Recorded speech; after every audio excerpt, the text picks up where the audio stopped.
Hi friends, എല്ലാവർക്കും പുതിയൊരു വീഡിയോയിലേക്ക് വീണ്ടും സ്വാഗതം. ഇന്നത്തെ നമ്മുടെ വീഡിയോ എന്ന് പറഞ്ഞാൽ ഈ കാണുന്ന മെഴ്സറസിൻ്റെ GLS 450 ആണ്. ഈ ഒരു വാഹനം വർക്ക്ഷോപ്പിൽ വന്നിരിക്കുന്നത് സസ്പെൻഷൻ ഫെയിലിയർ ആയിട്ടാണ്. അപ്പോൾ ഈ ഒരു വാഹനത്തിലെ സസ്പെൻഷന് 4ലും വരുന്നത് എയർമാറ്റിക് സസ്പെൻഷനാണ്. അപ്പോൾ ഇതിൻ്റെ സസ്പെൻഷൻ്റെ കംപ്രസർ എവിടെയാണ്, അതേമാതിരി തന്നെ ഇതിൻ്റെ കൺട്രോൾ വാൾവ് സെപ്പറേറ്റ് ആയിട്ട് വരുന്നുണ്ടോ, അതേമാതിരി തന്നെ കംപ്രസറിൻ്റെ കൂടെയാണോ വരുന്നത് എന്നുള്ളതൊക്കെയാണ് ഇന്നത്തെ നമ്മുടെ വീഡിയോ എന്ന് പറയുന്നത്. വളരെ ചെറിയൊരു വീഡിയോ ആണ്. വീഡിയോ ഇഷ്ടപ്പെട്ടെങ്കിലും ഉപകാരപ്പെട്ടെങ്കിലും മറക്കാതെ ചാനൽ സബ്സ്ക്രൈബ് ചെയ്യണം, എന്നെ സപ്പോർട്ട് ചെയ്യണം.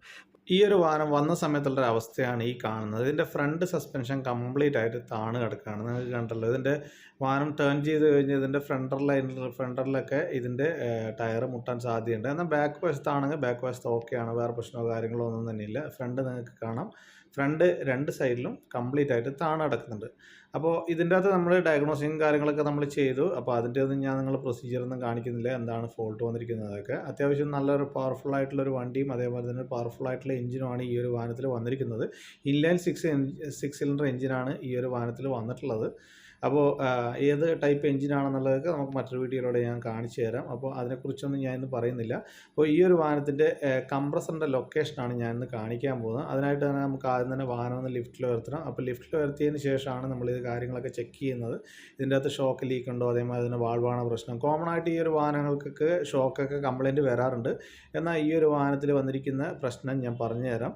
അപ്പോൾ ഇതിൽ റിയറിൽ നോക്കുകയാണ്, നോർമലായിട്ടുള്ളൊരു ഹൈഡ്രോളിക് ഷോക്കും അതേമാതിരി തന്നെ ബലൂണ് സെപ്പറേറ്റ് ആയിട്ടാണ് വരുന്നത്. ഇവിടെ ആയിട്ട് നിങ്ങൾക്ക് ബലൂണ് കാണാം, രണ്ട് സൈഡിലും. ബാക്കിൽ 2 ബലൂണും അതേമാതിരി തന്നെ 2 ഹൈഡ്രോളിക് ഷോക്കും കൊടുത്തിട്ടുണ്ട് ഇവിടെ.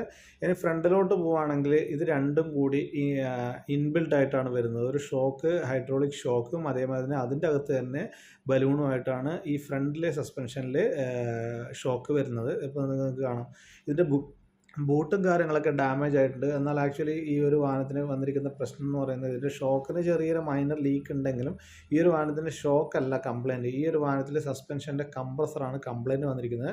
ആ കംപ്രസറിൻ്റെ ലൊക്കേഷൻ എന്ന് പറയുന്നത് വാഹനത്തിൻ്റെ ലെഫ്റ്റ് സൈഡിലെ ഫ്രണ്ടറിൻ്റെ അകത്തായിട്ടാണ് ഈ ഒരു വാഹനത്തിൻ്റെ കംപ്രസർ വരുന്നത്. ഇത് നിങ്ങൾ കണ്ടു കഴിഞ്ഞാൽ നിങ്ങൾക്കൊരു ABS മാതിരിയൊക്കെ തോന്നിയേക്കാം. ആക്ച്വലി എന്ന് പറയുന്നത് ഒരു കംപ്ലീറ്റ് ഒരു ഇൻബിൽഡ് ആയിട്ടുള്ളൊരു സാധനമാണ്. ഇതിൻ്റെ കംപ്രസറും അതേമാതിരി ഇതിൻ്റെ വാൾവും കാര്യങ്ങളും എല്ലാം തന്നെ ഇൻബിൽഡ് ആയിട്ടാണ് വരുന്നത്. സെപ്പറേറ്റ് വാൾവോ കാര്യങ്ങളോ ഒന്നും തന്നെ വരുന്നില്ല ഇതിൻ്റെ അകത്ത്. അതിൻ്റെ ഒരു പാർട്ട് നമ്പറാണ് നിങ്ങൾ ഈ കാണുന്നത്. ഇത് കണ്ടല്ലോ, നമ്മളിപ്പോൾ ഇത് മാറാൻ പോകുന്നുണ്ട്. അപ്പോൾ മാറുന്ന വീഡിയോ ഞാൻ നിങ്ങളെ കാണിച്ച് ബോറടിപ്പിക്കുന്നില്ല. മാറിക്കഴിഞ്ഞതിന് ശേഷം ഒരു റോഡ് ടെസ്റ്റ് വീഡിയോ ഞാൻ അടുത്തായിട്ട് തന്നെ ഞാൻ ഇടുന്നതാണ്. അപ്പോൾ ഈ വീഡിയോ നിങ്ങൾക്ക് ഇഷ്ടപ്പെട്ടെങ്കിലും ഉപകാരപ്പെട്ടെങ്കിലും മറക്കാതെ ചാനൽ സബ്സ്ക്രൈബ് ചെയ്യണം. ഇനി ഇതേപോലെയുള്ള വർക്ക് കാര്യങ്ങൾ നിങ്ങൾക്ക് ചെയ്യാൻ താല്പര്യമുണ്ടെങ്കിൽ നിങ്ങൾക്ക് സമീപിക്കാൻ പറ്റുന്ന നല്ല വർക്ക്ഷോപ്പാണ് അബുദാബിയിലും ദുബായിലുള്ള ആര്യ ഓട്ടോ എന്ന് പറയുന്നത്. അപ്പോൾ താങ്ക്സ് ഫോർ വാച്ചിങ്. ഇനി ഇതേപോലെയുള്ള വർക്കും കാര്യങ്ങളൊക്കെ നിങ്ങളുടെ ഫ്രണ്ട്സിൽ ആരെങ്കിലും ചെയ്യുന്നുണ്ടെങ്കിൽ ആർക്കായിട്ട് വീഡിയോ ഷെയർ ചെയ്ത് കൊടുക്കുക, അവർക്ക് തീർച്ചയായിട്ടും ഉപകാരപ്പെടുന്നതാണ്. Thanks for watching. Please subscribe my channel.